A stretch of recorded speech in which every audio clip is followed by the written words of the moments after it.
તો કેમ છો મિત્રો, દાંતીવા ડેમના તાજા અને લાઈવ સમાચાર આવી ગયા છે। આ રહ્યા તમારા દાંતીવા ડેમના તાજા અને લાઈવ સમાચાર। અભ્યાસ સમાચાર રસ્તામાં હતા તો સમાચાર હવે પહોંચી ગયા છે મિત્રો।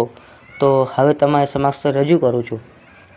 તો દાંતીવા ડેમની સપાટી ખુશીના સમાચાર છે મિત્રો। દાંતીવા ડેમની સપાટી આવક જાવકની વાત કરીએ તો મિત્રો દાંતીવા ડેમ માટે પાણીની આવકમાં ઘટાડો થયો છે મિત્રો। દાંતીવા ડેમના ઉપરના ભાગમાં વરસાદ બિલકુલ પણ નથી તો દાંતીવા ડેમમાં આવક તો ચાલુ જ છે।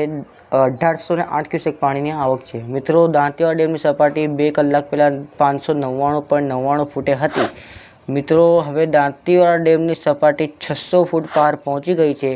હા મિત્રો, 4 ફૂટ જ બાકી રહ્યું છે સપાટી। 604 ફૂટ ભયાનક સપાટી છે। હવે 4 ફૂટ જ ડેમ ખાલી રહી ગયું છે મિત્રો।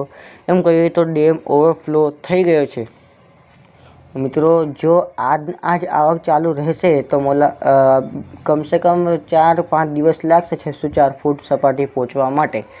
પણ જો મિત્રો પાણીની આવકમાં 1000 ક્યુસેક પણ વધારો થશે તો 100% દાંતીવા ડેમના દરવાજા ખોલી દેવામાં આવશે। તો દુઆ કરો મિત્રો કે હવે વરસાદ ફરીથી એકવાર રાઉન્ડ મારે અને દાંતીવા ડેમના દરવાજા ખુલે અને બનાસકાંઠા નદીમાં પાણી છોડાય। દાંતીવા ડેમની ભયાનક સપાટી 604 ફૂટ છે, જાવક નીલ છે। તો હતા દાંતીવા ડેમના સમાચાર। તો વિડીયો સારો લાગ્યો હોય તો મિત્રો કમેન્ટ, લાઇક અને સબસ્ક્રાઈબ કરવાનો તમારો હક બને છે મિત્રો। જો ન લાગ્યો હોય સારો તો હક નથી મિત્રો, અને તમને લાગે તેમ કરો।